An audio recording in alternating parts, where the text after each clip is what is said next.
చాలా మందికి ఈ దేశంలో అసలు వాళ్ళు పుట్టినటువంటి సమయం తెలియని వాళ్ళు ఉంటారు. పాపం వాళ్ళకి తెలియదు. వాళ్ళు జాతకర్మ చేయించుకున్న వాళ్ళు కారు, వాళ్ళకి జాతకాలు తెలియవు. తెలియనప్పుడు ఎవరైనా ఇబ్బందులు పడుతున్నారనుకోండి, పెద్దలు ఏం చేస్తారంటే వాళ్ళు పడుతున్న ఇబ్బందిని వింటారు. బహుశా జాతకంలో వీళ్ళకి ఈ దోషం ఉండి ఉంటుందేమో అని అనుమానం ఉంటే ఓసారి శ్రీకాళహస్తి వెళ్ళి దర్శనం చేసుకో అంటారు. శ్రీకాళహస్తి వెళ్ళి దర్శనం చేసుకోని ఎందుకంటారంటే, లోపలికి వెడుతున్నప్పుడే అపసవ్యంగా వెడతాడు. శివానుగ్రహం, శివుడు శాసిస్తాడు. అపసవ్యం నీకు ఇష్టం, వాడు నాకు అపసవ్యంగా వచ్చాడు, అవమానం నాకు, కానీ నేను దాన్ని సత్కారంగా స్వీకరిస్తున్నా, వాడి జోలికి నువ్వు వెళ్ళడానికి వీల్లేదు. ఎందుచేత అంటారేమో, గ్రహములకు స్వాతంత్ర్యము లేదు. చాలా మంది తెలియక శనీశ్వరుడు అంటుంటారు. శనీశ్వరుడు అన్న మాట లేదు అసలు. శనైశ్చరుడు, శనైహి చరహ. ఆయన చాలా మెల్లగా కదులుతాడు, మిగిలినటువంటి గ్రహాల్లాగా కదలడు, చాలా మందంగా కదులుతాడు. కాబట్టి మందుడు అని ఒక పేరు ఆయనకి. శనీశ్వర గ్రహం అనాలి తప్ప శనీశ్వర గ్రహం అనకూడదు. ఈశ్వరత్వము లేదు గ్రహములకు. అవి మేమీ ఫలితం ఇచ్చి తీరుతాం అనవు. పరమశక్తివంతమైనటువంటి పరమశివుడు ఎక్కడున్నాడో ఆయన శాసనానికి అవి వశవర్తులవుతాయి. అవి వశవర్తులై ఆయన చెప్పిన మాట వింటాయి. నేను ఒకప్పుడు నా జీవితంలో ప్రత్యక్షంగా చూశా. ఒక చోట ఒక ఆయన ఒక వ్యక్తి యొక్క జాతక చక్రాన్ని చూశాడు. అన్నీ అద్భుతంగా చెప్పాడు. ఏడాది క్రితం మీ భార్య గారి శరీరం విడిచిపెట్టారు, మీ దురదృష్టం అన్నాడు. ఆయన అన్నాడు, నా భార్య శరీరం విడిచిపెట్టలేదన్నాడు. వెంటనే ఆ జ్యోతిష్కుడు అన్నాడు, మీ భార్య గారు శరీరం విడిచిపెట్టినంత ప్రమాదం జరిగిందా అన్నాడు. ఆయన కాసేపు ఆలోచించి జరిగిందన్నాడు. నువ్వు శివభక్తుడివా అని అడిగాడు. అవును, మేము ఇంట్లో శివారాధన చేస్తాం. శివారాధన చేయడం అలవాటుగా చాలా తరాల నుంచి మీ ఇంట్లో ఉన్న కారణం చేత యథార్థమునకు శరీర పతనమైపోవలసిన నీ భార్య శరీరము పడలేదు, అంతవరకు తీసుకెళ్లి వదిలిపెట్టించేశాడు ఈశ్వరుడు. శివభక్తుడవు కనుక ఆయన అనుగ్రహము చేత గ్రహములు శాసింపబడ్డాయి, నీ భార్య బ్రతికిందన్నాడు. నేను అక్కడే ఉన్నాను. నిజంగా నేను ఆశ్చర్యపోయాను. ఎందుకంటే అతని జీవితంలో ఆ సమయంలో జరిగినదే అతని భార్య వెళ్ళిపోవలసిన స్థితే నాకు తెలుసు. కానీ ఆమె బ్రతికింది. ఆమె బ్రతకడం వెనకాతల ఏ మర్మం ఉన్నదో వచ్చిన జ్యోతిష్కుడు చెప్పాడు. అంటే శివ శాసనము అంత గొప్పది. అంతటి శాసకుడైన వాడు అప్రదక్షిణాన్ని అంగీకరించాడు. కానీ ఒక్క శ్రీకాళహస్తిలో మాత్రం అప్రదక్షిణాన్ని అనుగ్రహిస్తాడు. ఈ క్షేత్రమునకు ఇంకొక గొప్ప విశేషం ఉన్నది. నవగ్రహములను కవచముగా కట్టుకుని ఉంటాడు. కవచం ఎవరు కట్టుకుంటారు? యోధుడు కట్టుకుంటాడు. యోధుడి వలన కవచమునకు కీర్తి వస్తుందా, కవచము వలన యోధునకు కీర్తి వస్తుందా? అంటే ఎంత గొప్ప యోధుడు కట్టుకుంటాడు అన్న దాన్ని బట్టి కవచానికి కీర్తి వస్తుంది. నవగ్రహములు ఆయనకి కవచమై ఉంటాయి. అయినప్పుడు ఆయన చేతిలో అవి ఒక ఉపకరణం లాంటివి, ఆయన తీసి పక్కన పెట్టేటటువంటి ఒక ఆభరణ విశేషం లాంటివి అవి. ఆయనకి ఎవడు భక్తితో ఉంటాడో అటువంటి వాడిని గ్రహములు కూడా చెనకలేవు. నమ శివాభ్యాం అశుభాపహాభ్యాం అని ఆయన అనుగ్రహాన్ని పొందాడు అనుకోండి, ఆపద వచ్చేస్తోందని మనకి తెలియదు. ఆపద అన్న మాటకు అర్థం ఏమిటంటే మన బుద్ధి చేత మనము తప్పించుకోలేనిది. మన దగ్గర ఎన్ని ఉపకరణములు ఉండనివ్వండి, వాటితో మనం బయటపడలేనంత పెద్ద ప్రమాదము వచ్చేస్తే దానిని ఆపద అంటారు. ధర్మరాజు గారు కృష్ణుడితో మాట్లాడుతూ భారతంలో అంటాడు, ఆపద గడువం బెట్టను ఊపి శుభం బైరదా అని నొనగు పొడగూట్ప అంటాడు. ఆపద చాలా ఒక్కొక్కసారి మన బుద్ధితో తప్పించుకోలేము. అసలు అలా ఎందుకు తప్పిందో కూడా మనకు అర్థం కాదు. నాకే తెలిసి ఒక విశేషం చెప్తాను. ఒకప్పుడు ఒక వ్యక్తి మోటార్ సైకిల్ మీద ఎడుతున్నాడు. చీకటిగా ఉంది, అది కొంచెం డొంక ప్రదేశం. ఆయన ఏదో ఆలోచిస్తూ బయలుదేరాడు. అరే లైట్ వేయలేదని గుర్తొచ్చి లైట్ వేశాడు. తీరా లైట్ వేసిన తర్వాత చూశాడు, రోడ్డుకు అడ్డంగా నల్లత్రాసు పడుకునుంది. అక్కడ దాకా వెళ్ళిన తర్వాత ఇంకా ఆయన బుద్ధి పనిచేయలేదు. అకస్మాత్తుగా బ్రేక్ తొక్కాడు, బండి అయిపోయింది. నల్లత్రాసు అటు వెళ్ళిపోకుండా ఇలా వెనక్కి వచ్చింది. వెనక్కి వచ్చి పడగ విప్పింది. మోటార్ సైకిల్ మీద ఉన్నవాడు రెండు కాళ్ళు దాని మీద పెట్టడుగా, ఎప్పుడైతే ఆగిందో ఎడంకాలు కింద పెట్టాడు. ఎడంకాలు కింద పెట్టి బండి ఆపాడు. వెనక్కే వచ్చినటువంటి నల్ల త్రాచు పడగ విప్పింది. ఇంకా మోటార్ సైకిల్ ఇంజిన్ పనిచేస్తోంది కాబట్టి శబ్దం వస్తోంది. అది ఇలా ఒకసారి చూసింది, ఇలా ఒకసారి చూసింది. పాదం సిద్ధంగా ఉంది, కొట్టచ్చు. కొట్టకుండా ఎందుకో వెనక్కి తీసేసి పక్కకి వెళ్ళిపోయింది. దానికి ఏం కారణం చెప్పాలి? అది కొట్టడానికి కొట్టకపోవడానికి మధ్యలో ఎవరున్నారు? అప్పుడు ఆ వ్యక్తి చదువుకున్నటువంటి విద్యార్హతలు తీసుకురాగలడా, లేకపోతే నాకు బ్యాంకులో ఇంత డబ్బు ఉందని తీసుకొచ్చి చూపిస్తాడా, నాకు ఇంత పరివారం ఉందని చూపిస్తాడా, నాకు ఇంత సరస్వతీ కటాక్షం ఉందని చూపిస్తాడా? ఏది కాపాడుతుంది? అది ఆపద అంటారు. ఆ సమయంలో పామా నువ్వు ఆయనను చెనకవద్దు, తప్పుకో, వెళ్ళిపో వెనక్కి అని శాసించగలిగిన వాడు ఒకడున్నాడు. వాడు నీ మాంస చక్షువుకు కనపడవచ్చు, కనపడకపోవచ్చు. అటువంటి వాడెవరున్నాడో వాడు మాత్రమే ఆపద తీసేస్తాడు. ఆపద చెప్పకుండా ఎలా తీస్తాడో శుభం ఇచ్చేటప్పుడు చెప్పకుండా అలా ఇస్తాడు. నీ మీద నేను ప్రీతి చెందానోయ్, రేపు నీకో శుభవార్త చెప్తున్నాను అనేం చెప్పడం, చెప్పకుండా శుభాలు ఇస్తాడు. అలా శుభాలు ఇవ్వడం తప్ప అశుభం చెయ్యడం చేత కాని వాడెవరో ఆయన్ని శివ అని పిలుస్తాడు. అటువంటి శివుడు అశుతోషుడైన క్షేత్రం శ్రీకాళహస్తి. అందుకే ఈ క్షేత్రం దగ్గరికి వచ్చేటప్పటికీ ఒక విశేషం ఉంటుంది. మీరు ఏం చేశారన్న దానితో సంబంధం ఉండదు. కేవలముగా క్షేత్ర ప్రవేశం చేసి ఒక నమస్కారం చేస్తే చాలు. శ్రీకాళహస్తి క్షేత్రం గురించి పెద్దలు ఏం చెప్తారంటే, ఈ క్షేత్రంలోకి వచ్చి నివాసం ఉంటే చాలు. రోజు వచ్చి కాళహస్తీశ్వరలింగాన్ని మీరు దర్శనం చేశారా, జ్ఞానప్రసూనమ్మను చూశారా అన్నదాంతో సంబంధం ఉండదు. ఈ క్షేత్రంలో నివాసం చేసి ప్రాణం వదిలిపెట్టేశాడు అనుకోండి, వాడు మోక్షమునే పొందుతాడు. ఎందుకంటే వాడు కైలాసమాసం చేసిన వాడితో సమానం. అందుకని వాడిని ఇంకొకళ్ళు ముట్టుకోవడానికి వీల్లేదు. శ్రీకాళహస్తి ప్రవేశమునకు ఒక్కదానికే సాక్షాత్ కైలాస ప్రవేశము కిందే శాస్త్రం తీసుకుంటుంది. అంత గొప్ప క్షేత్రం. ఇటువంటి క్షేత్రంలో నది అంత గొప్పదై ఉండడం, విఘ్నేశ్వరుడు సర్వోత్కృష్టమైనటువంటి స్థితిని పొంది ఉండడం ఒక అద్భుతమైనటువంటి విశేషం. సాధారణంగా క్షేత్రానికి ఒక నది ఉంటుంది, ఒక పుష్కరిణి ఉంటుంది. అన్ని వేళలా నది చాలా చాలా గొప్పది, ఈ నది కన్నా ఆ నది అంత గొప్పది అని చెప్పడం సాధ్యం కాకపోవచ్చు. నదిగా ఎప్పుడూ గొప్పదే. ఏ నది కూడా తక్కువ కాదు, అన్ని నదులు గొప్పవే. కానీ ఒక గంగా నది ఉందనుకోండి, గంగా నది కన్నా అని చెప్పాలంటే దానికి ఒక ప్రమాణం ఉండాలి. గంగా నదితో పోల్చాలి, ఒక ప్రమాణం ఉండాలి. కానీ ఇక్కడ ప్రవహించేటటువంటి నది సువర్ణముఖరి అని పిలువబడుతుంది. సువర్ణముఖరి నది ప్రవాహం ఉన్నటువంటి క్షేత్రం. ఎందుచేత అంటే యథార్థమునకు శ్రీకాళహస్తిలో నది లేదు. ఒకప్పుడు అగస్త్య మహర్షి ఈ ప్రాంతానికి వచ్చి శంకరుణ్ణి పూజ చేసి ఆయన ఇక్కడే తపోవనాన్ని ఏర్పాటు చేసుకుని తపస్సు చేశారు. అగస్త్యుడు మహాశివభక్తుడు. ఆయన పాద స్పర్శ పొందినటువంటి ప్రదేశం ఇది. అంత గొప్ప ప్రదేశం కాబట్టి అగస్త్యుడు తపస్సు చేస్తున్నటువంటి సమయంలోనే ఇక్కడికి ఋషులందరూ వచ్చారు. ఆయన ఎక్కడుంటే అక్కడ ఉంటారు ఋషులందరూ. అసలు మీకు ఇంకొక ఆశ్చర్యకరమైన విషయం చెప్పాలి అంటే, లోకంలో అందరూ దేవతల్ని ఆరాధన చేస్తారు. అగస్త్యుడు ఎక్కడైనా ఉంటే దేవతలు తమ స్థానాలు పెట్టుకుంటారు. నేను రోజు వచ్చి ఇక్కడ కూర్చుంటాను అగస్త్యుడిని చూడడానికి, అందుకని ఇది నా స్థానం అని చెప్పి ఏ దిక్కున ఉండవలసిన దేవత ఆ దిక్కున ఆశ్రమంలో కూర్చుంటాడు. ఎందుకు కూర్చుంటాడో తెలుసా? అగస్త్యుడు చూడడానికి కాదు, అగస్త్యుడిని చూడడానికి. కావాలంటే మీరు రామాయణం చదవండి, ఆయన ముద్ర అలా ఉంటుంది. పరమశివుడుగా ఉన్న భగవంతుడు కూడా ఆయన వలన ఉపకారమును పొందుతాడు. పార్వతీ కళ్యాణంలో భూమి యొక్క భారాన్ని నిలబెట్టినవాడు, సూర్యగమనం కోసమని వింధ్యపర్వతం యొక్క అహంకారాన్ని అణిచినటువంటి వాడు, కాశీపట్టణం మీద అంత మక్కువ కలిగినటువంటి వాడు, ద్రవిడ దేశానికి కావేరీ నది ప్రవాహాన్ని ఇచ్చి వ్యాకరణాన్నిచ్చి అనుగ్రహించినటువంటి వాడు, అంతటి మహానుభావుడు అగస్త్యుడంటే. అటువంటి అగస్త్యుడు శ్రీకాళహస్తి మీద వ్యామోహం పొందాడు. ఇక్కడికి వచ్చి తపోవనాన్ని నిర్మించుకుని తపస్సు చేశాడు. అప్పుడు ఋషులందరూ అడిగారు, ఇక్కడ ఒక నది లేదు, నది తీసుకురండి అని అడిగారు.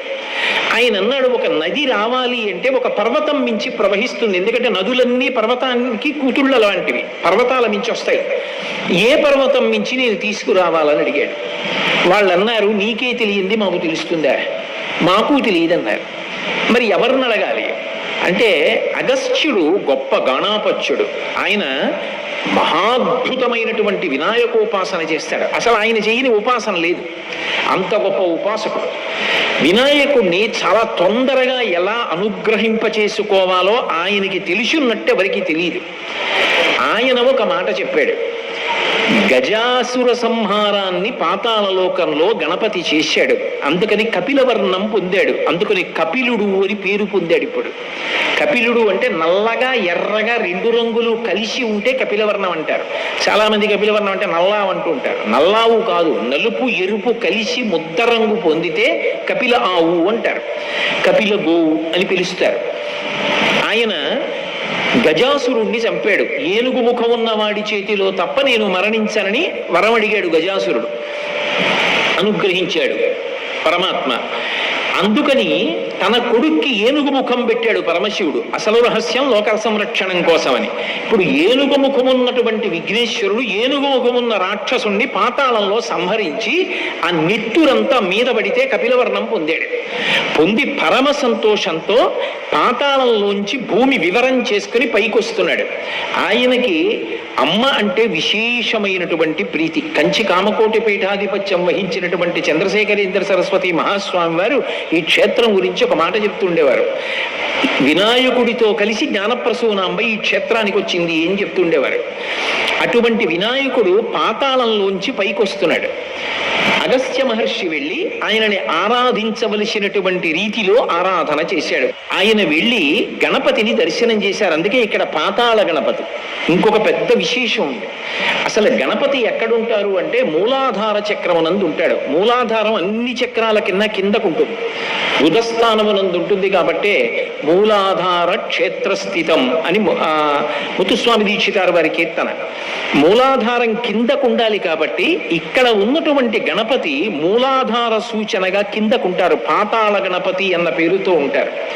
సాధారణంగా మీరు ఎప్పుడైనా సరే గణపతి ఉపాసనలో ఒక విశేషం ఉంది. గణపతి తత్వం అంతా 16 అంకె మీద పెడుతుంది. అందుకే ఆ 16 నామములు చదవాలి. ప్రతిరోజు కార్యక్రమం దేంతో మొదలవ్వాలి అంటే విఘ్నేశ్వరుడి యొక్క 16 నామములతో మొదలవ్వాలి. ఒకవేళ నాకు చదవడం రాదనుకోండి, కనీసం నేను ఒక కాగితం మీద రాసుకుని చదవాలి. నాకు అలా చదవడం కూడా రాదనుకోండి, చదివే వాళ్ళు ఇంట్లో ఒక్కళ్ళైనా ఉండాలి. వాళ్ళు నోట్లో చదవకూడదు, మిగిలిన వాళ్ళు చదవడం రాదు కొంతమంది ఉన్నారనుకుంటే ఆ స్తోత్రం రోజు పైకి చెప్పాలి. అందుకే ఆ స్తోత్రం గురించి అంత గొప్పగా చెప్తారు ఇప్పటికీ పెద్దలు.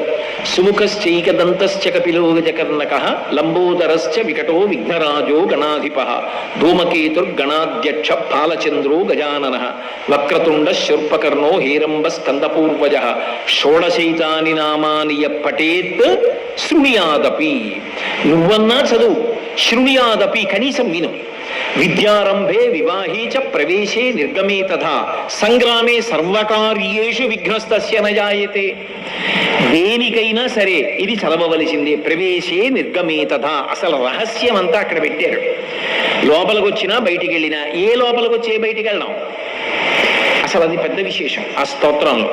ఈ 16 నామములను మాత్రం నువ్వు చెప్పి తీరాలి. ఒకవేళ నువ్వు చెప్పడం చేత కాకపోతే ఇంట్లో ఎవరైనా పైకి చదివితే విను, వినకుండా కార్యాలు ప్రారంభం చెయ్యవద్దు, ఒక రోజు పని మొదలు పెట్టవద్దు అని పెద్దలు చెప్తూ ఉంటారు. 16 నామముల మీద ఆయన తత్వం నడుస్తుంది. ఒక్క శ్రీకాళహస్తి క్షేత్రానికి మాత్రం ఒక విశేషం ఉంది. ఇక్కడ విఘ్నేశ్వరుడు అగస్త్యుని యొక్క పూజకు సంతసించి ఒక విశేషాన్ని ప్రకటించాడు. 16లో 4వ వంతు ఈ క్షేత్రంలో ప్రవేశించి పాతాళ గణపతి దగ్గరికి వచ్చి చెప్తే చాలు. 4 నామములు పలకాలి. ఇక్కడ గణపతి దగ్గరికి వెళ్ళి అథవా వెళ్ళి అక్కడ నిలబడి చెప్పి బయటికి వస్తుంటే వెనకాతల చాలా మంది ఉండిపోతారు కదండి అనుకుంటే, మెట్లు దిగక ముందే నిలబడి 4 నామములు చెప్పాలి.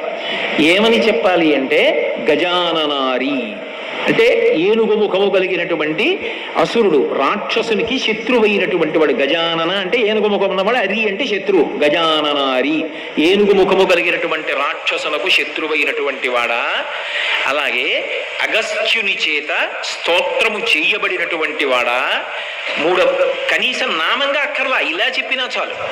మూడవది, పరమ భాగవతోత్తములైన వారు ఎవరుంటారో వాళ్ళ యొక్క ఈప్సితములను నెరవేర్చేటటువంటి లక్షణము కలిగినటువంటి వాడా ఈ 3 నామములు చెప్తూ ఆయన యొక్క రూపం గురించి, ఆయన వచ్చిన ప్రదేశం గురించి చెప్పేటప్పుడు పాతాళ వివర స్థాననే నమః, పాతాళ వివరమునందు లేదా భూవివర స్థాననే నమః, భూవివర నివాసాయ నమః. భూవివరము అంటే లోపలికి వెళ్ళినప్పుడు ఉండేటటువంటి ప్రాంతం, అక్కడ ఉన్నవాడా ఈ 4 నామములు చెప్పాలి. ఈ 4 నామములు కనీసం దేవాలయం దగ్గర ఓ బోర్డు అన్నా ఉండాలి తెలియని వాళ్ళ కోసం. ఉంటే వెళ్ళేటటువంటి వాళ్ళ 4 నామములు చెప్పి మెట్లు దిగి విఘ్నేశ్వరుణ్ణి స్తోత్రం చేస్తారు, ఒక నమస్కారం చేస్తారు. అంటే 16 నామములు చెప్తే ఇచ్చేటటువంటి ఫలితం ఇక్కడికొచ్చి 4 నామములు చెప్తే నేను కాపాడతానని ప్రతిజ్ఞ చేశాడు. అందుకే అగస్త్యుణ్ణి అనుగ్రహించి నీకు స్ఫురణలో లేదు, మరిచిపోయావు. ఇంతటి మహానుభావుడివి కూడా. బ్రహ్మగిరి అని దగ్గరిలో ఒక పర్వతం ఉంది. నువ్వు ఆ పర్వతం మీద తపస్సు చేసి అద్భుతమైనటువంటి నదిని ప్రవహింపచేస్తావు. దిగ్విజయమస్తు, నీకు ఏ విధమైన విఘ్నం కలగదు, బయలుదేరమన్నాడు. బ్రహ్మగిరి మీదకి వెళ్ళి అగస్త్య మహర్షి తపస్సు చేశారు. శంకరుడు బ్రహ్మగారి ద్వారా కబురు చేస్తే పరమశివుని యొక్క జటాజూటంలో ఉండేటటువంటి గంగా నది సువర్ణముఖరి అన్న పేరుతో ప్రవహించింది. ఎందుకు ప్రవహించాలి ఆ పేరుతో అంటే, సువర్ణం అంటే బంగారం. బంగారానికి 2 రకములైన లక్షణాలు ఉంటాయి. భగవంతుడికి ఏ లక్షణం ఉంటుందో బంగారానికి ఆ లక్షణం ఉంటుంది. భగవంతుడు చూడండి, ఘోర రూపం ఆయనదే, అఘోర రూపం ఆయనదే. సనాతన ధర్మంలో బాధలు పెట్టడానికి, భయపెట్టడానికి ఒకడు, భయాన్ని తీసేసి రక్షించడానికి ఒకడు ఉండరు. భగవంతుడే భయపెడతాడు, భగవంతుడే రక్షిస్తాడు, రెండూ ఆయనే చేస్తాడు. చేసిన పాపానికి ఫలితం ఇస్తున్నాడు అనుకోండి, భయపెడతాడు. అందుకే విష్ణు సహస్రనామ స్తోత్రంలో భయకృత్ భయనాశన, భయపెట్టేవాడా భయమును పోగొట్టేవాడా రెండూ ఆయనే. మన పాపమునకు ఫలితం ఇచ్చినప్పుడు భయపెడతాడు. అందుకు కదా రుద్రాధ్యాయంతో అభిషేకం చేస్తుంటే నమస్తే అస్తు ధన్వనే బాహుభ్యాముతతే నమః అని మొదలు పెడతారు. నీ చేతిలో ఉన్న ధనస్సుకి నమస్కారం, ఆ చేతులకి నమస్కారం. రుద్రమన్యవ ఉతోత ఇషవే నమః, నీ మన్యువుకు ఒక నమస్కారం.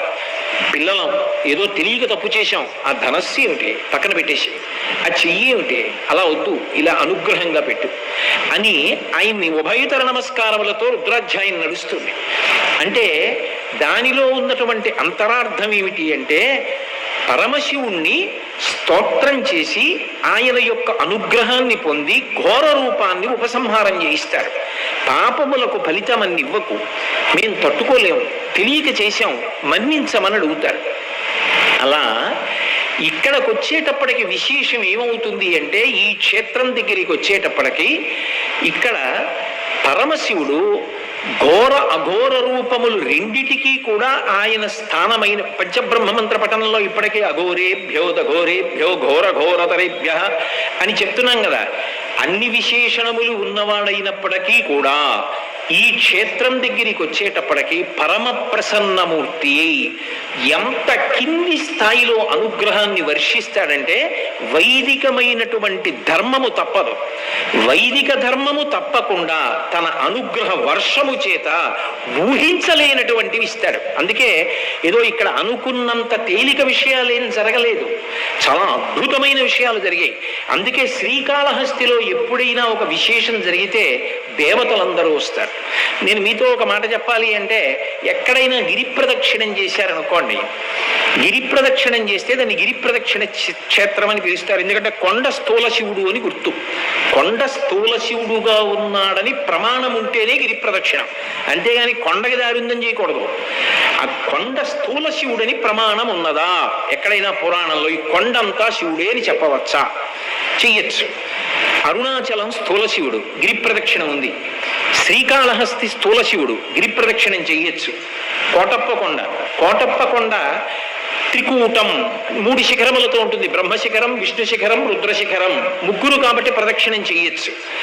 ఓ కొండ మీద ఈశ్వరుడు ఉన్నాడని ప్రదక్షిణం కొండకి చేయడానికి అన్ని వేళల శాస్త్రం అంగీకరించదు. కొన్ని చోట్ల గిరి ప్రదక్షిణాలు ఉంటాయి. అన్ని చోట్ల గిరి ప్రదక్షిణం ఎందుకు చేస్తారంటే, గిరిని శివస్వరూపంగా ప్రదక్షిణం చేస్తారు. ఒక్క శ్రీకాళహస్తి మాత్రం గిరి ప్రదక్షిణమున్న మిగిలిన క్షేత్రముల కోవలోకి రాదు. దీన్ని భాస్కర క్షేత్రం అంటారు. ఎందుకు భాస్కర క్షేత్రం అంటారో తెలుసా? మనందరం పితృదేవతలు ఉత్తీర్ణులు కావాలన్నా, దేవతానుగ్రహం కలగాలన్నా, లోకములు శాంతి పొందాలన్నా, గ్రహములు శాంతి పొందాలన్నా పరమ ప్రమాణంగా ఏ కాలాన్ని తీసుకుంటామంటే సూర్యుడు ఉత్తరాయణంలో ప్రవేశించినటువంటి కాలాన్ని ఉత్తరాయణ పుణ్యకాలమని కొలిచి ఉత్తరాయణ పుణ్యకాలంలో దానాలు పూజలు అవి విశేషంగా చేస్తారు. ఒక్క శ్రీకాళహస్తి క్షేత్రానికి ఉన్న గొప్పతనం ఏమిటంటే ఉత్తరాయణంలో ప్రవేశించగానే అందరూ తనని పూజ చేస్తే సూర్యుడు మాత్రం దేవతా సమూహం అంతటితో కలిసి శ్రీకాళహస్తి కొండకి ప్రదక్షిణం చేస్తాడు. అలా ఎక్కడైనా సూర్యుడు ప్రదక్షిణం చేస్తే పర్వంలో దాన్ని భాస్కర క్షేత్రం అంటారు. అటువంటి చోట దానికి చాలా పద్ధతులు చెప్తారు పెద్దలు. ఒక్క శ్రీకాళహస్తి విషయంలోనే ఆ పద్ధతులన్నీ చెప్తారు. అలాంటి పద్ధతిలో ప్రదక్షిణాలు కాని చెయ్యగలిగితే అటువంటి వాడు జన్మ రాహిత్యానికి కూడా వెళ్ళిపోతాడు. అంత గొప్ప క్షేత్రం శ్రీకాళహస్తి క్షేత్రం. పరమాద్భుతమైనటువంటి క్షేత్రం శ్రీకాళహస్తి భాస్కర క్షేత్రం. ఈ కొండ అంత గొప్పది. ఈ క్షేత్రానికి ఉన్నటువంటి విశేషం ఏమి అంటే వైదిక ధర్మాల్ని అలాగే నిలబడుతూ అనేక వైదిక రహస్యములను ఆవిష్కరిస్తూ పరమాత్మ అసలు దేవతలు ఊహించలేని అనుగ్రహాన్ని ఇక్కడ వర్షిస్తూ ఉంటాడు.